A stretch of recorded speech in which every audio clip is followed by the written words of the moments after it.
The Christ Letters, with enhanced narration and text. Letter 8.5. How to deal with conflict.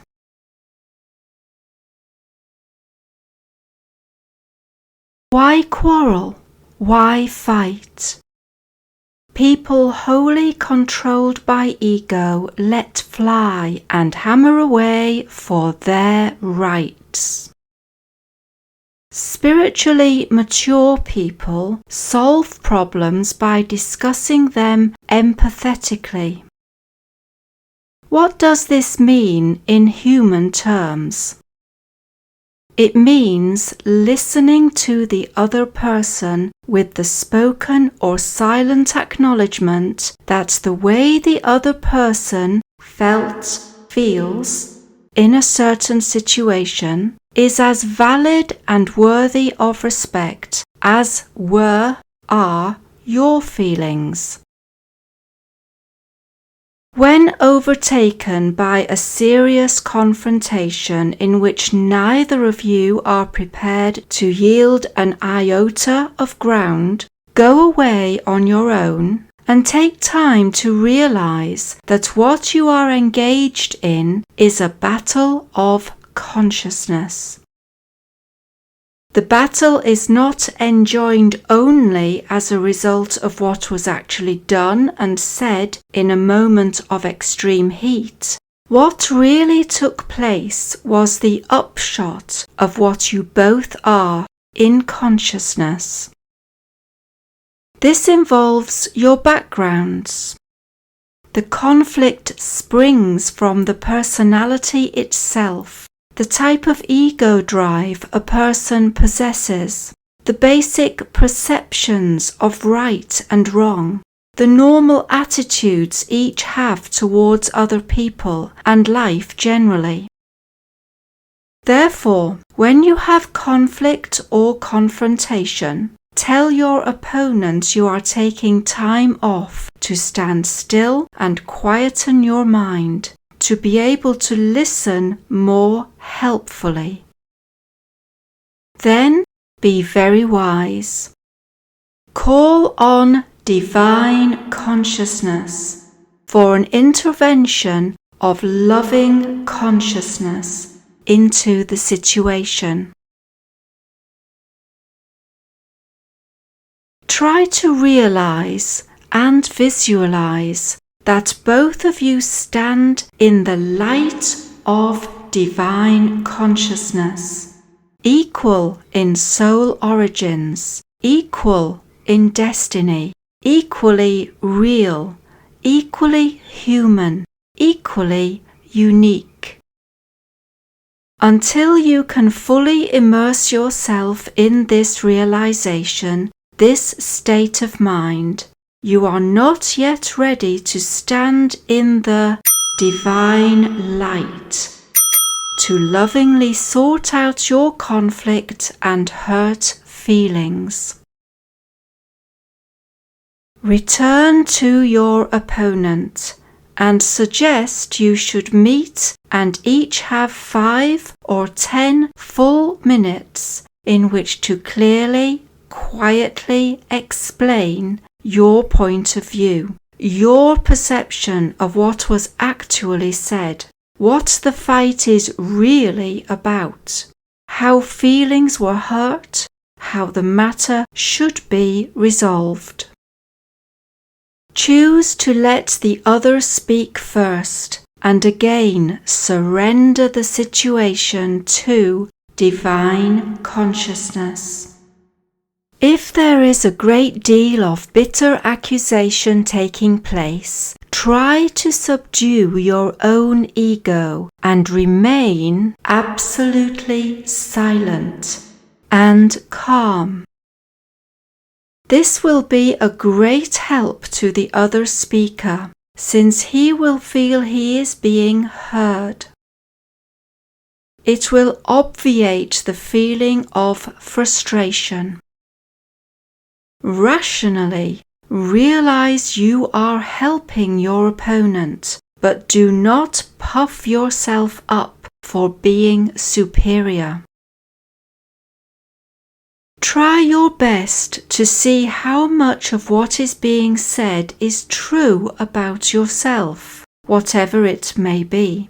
If valid, bite your tongue and accept it.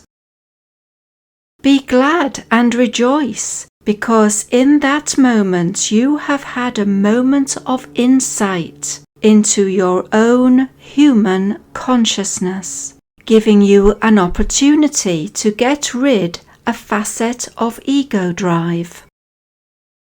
Every time you are able to rid yourself of a little ego drive, you allow your soul more breathing space and room for more active control of your personality. You also rise in consciousness frequencies of vibration and feel a degree lighter within yourself. By these means you grow psychologically and spiritually. Listen to the feelings of the other person. Try to restrain your own and empathize with your sparring partner's emotions. Feel his hurt, his indignation, his anxieties. Put aside your own and feel his.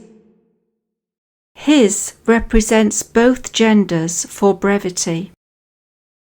Ask yourself, if someone had said or done to you what you have said or done to the other, how would you feel? If you can set aside your ego sufficiently to be able to consider this, then you are on the way to overcoming the kind of ego drive which puts self above every other consideration and is unable to see any other point of view. Before speaking, calmly wait in silence until your sparring partner's 10 minutes are fully up, even if it means he finishes before time and both of you remain in silence for a while. Acknowledge as pleasantly as you are able that you have heard what he has said and you can understand why he is upset. In that instant of self-control, realize that you have gained a modicum of control over yourself, and you have taken the first step to healing the situation. On the other hand, if you have not truly understood what he has told you, then you are mentally blocking something he is saying which you do not want to hear or receive. Therefore, again, your ego is in control. Control it and invite him to explain further, and again do your best to put yourself in his place. Feel his pain. Understand his anger. When you have received the other person into your understanding and acknowledged it, his ego defenses will begin to lessen. You will see him begin to relax. Both of you will feel better. Having done this, quietly, slowly, carefully, you then give an equally clear picture of the way that you felt in the circumstances. Do not use words calculated to set your opponent down and thus upset him. Remember that you are making an effort to control your ego as a prelude to unconditional love. You are working to achieve peace and understanding between you, not points. Your reply should not lead to further conflict because you have used words likely to further upset him. If it does, then your ego has won the round against you. Your psyche has lost. If you are both living in the spiritual frequencies of consciousness, it will follow that your opponent will accord you the same response of listening, thinking, and acknowledging your position, as you gave him. But if he lives entirely in the earthly consciousness frequencies, you may encounter difficulties. He may feel you are trying to score points by being holy, superior, or bigger in some way. Calm him down. Tell him it is painful to have conflict between you. You are only trying out a method to ensure both of you get a fair hearing from the other and reach a truly mutual forgiving reconciliation instead of a superficial one when hurt feelings are left to fester in the mind and heart and body. You should each give the other the right to disagree in gentle words, giving valid reasons for the disagreement.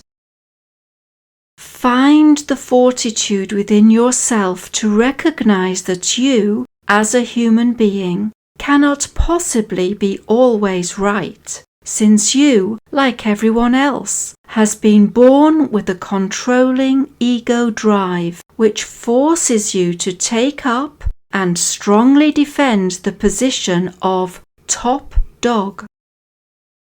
Remember that whilst you believe yourself to be top dog, he too believes the same thing. Humanly, he believes himself to be at least on an equal level with yourself, if not superior.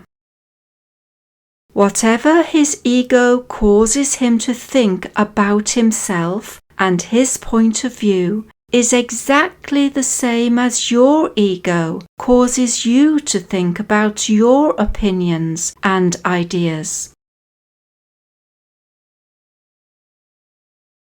When you can bring divine consciousness into the arena of your human consciousness, you have literally received, with compassionate acceptance and love, the human reality of each of you into yourselves, have dissolved the negativity between you and raised the frequencies of your consciousness vibrations, leaving you feeling lighter and more vibrant. Since this leaves you in perfect peace, no longer in conflict, this is extremely important to your well-being. If, however, you should refuse to listen and empathize and accept with loving forgiveness the truth of another person, the rejection creates an emotional magnetic rejection energy which joins and reinforces other residues of rejection energy force within the consciousness electromagnetic fields of your entire system. Rejection magnetism depletes the bonding magnetism between cells and ill health sets in. This fact of existence is the ground of all psychosomatic medicine.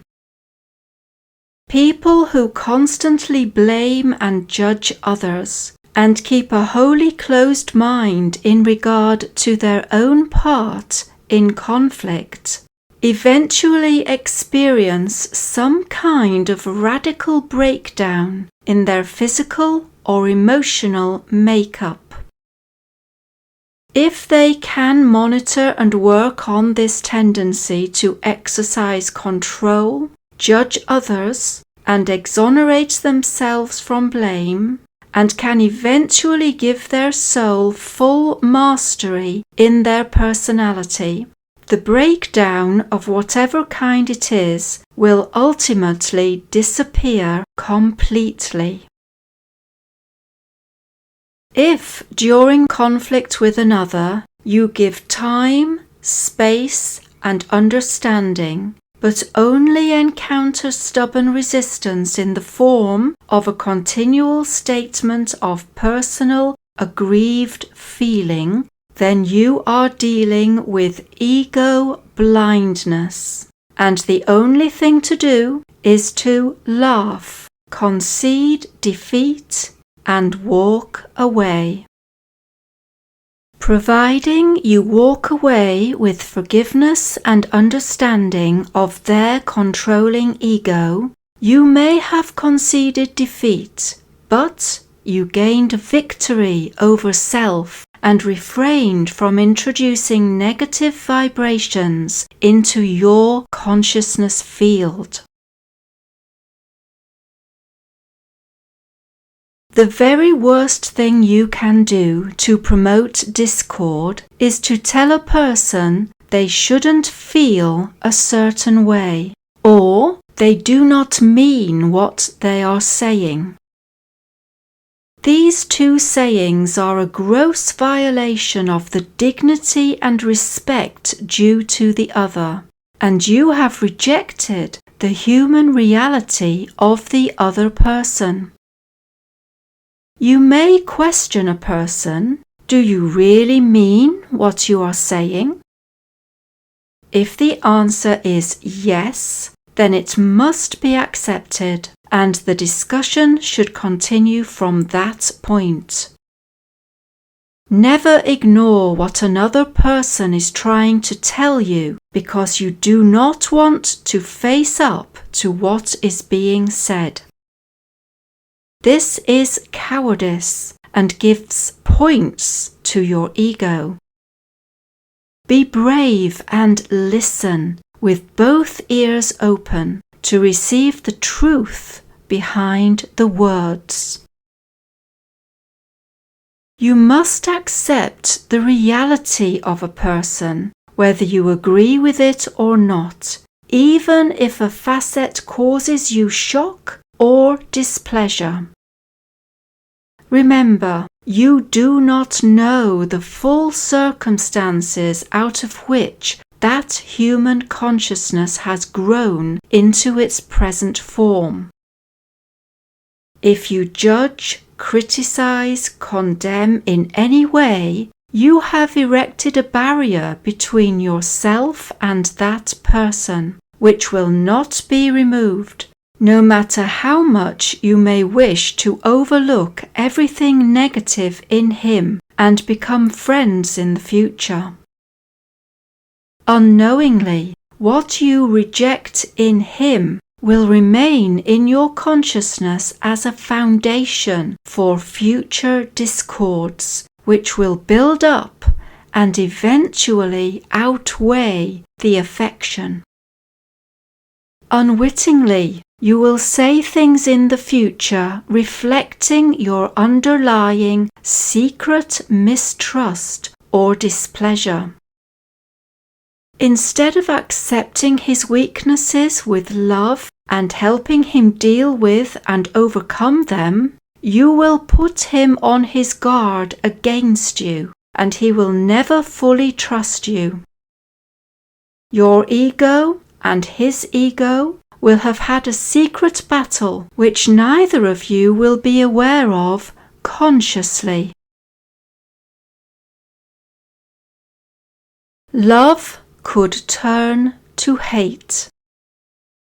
Remember, your life is a state of consciousness, in which thoughts and feelings are deposited as in a safety box. Let acceptance and caring be the steel of which the box is made.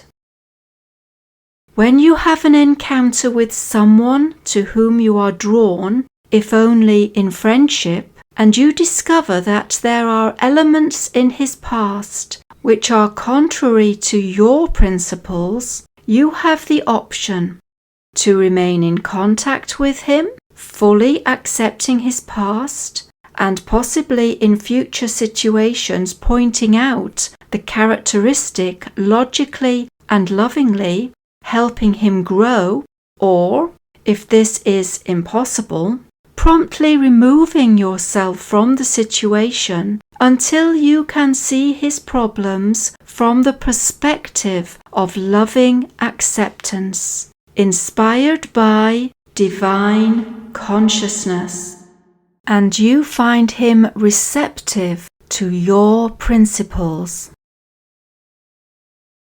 You must never accuse a person of acting out of an ego impulse. All human beings are ego-driven to a greater or lesser extent. Never take a stance which will humiliate another. When I was on earth, I urged people to forgive and to abstain from judgment, criticism, condemnation. The Church has misinterpreted this as meaning you must please God by loving others and abstaining from the negative emotions. This is not what I meant at all. There is no God who needs to be pleased by your behavior. You are masters of your fate, in that you always reap what you sow. All of the foregoing pages have been directed at giving you details of how to avoid sowing weeds in your vegetable patch, how to remain healthy, happy, prosperous.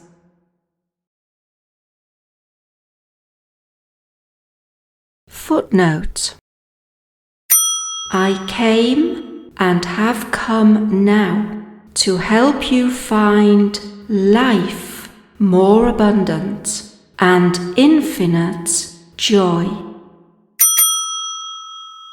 End of footnote.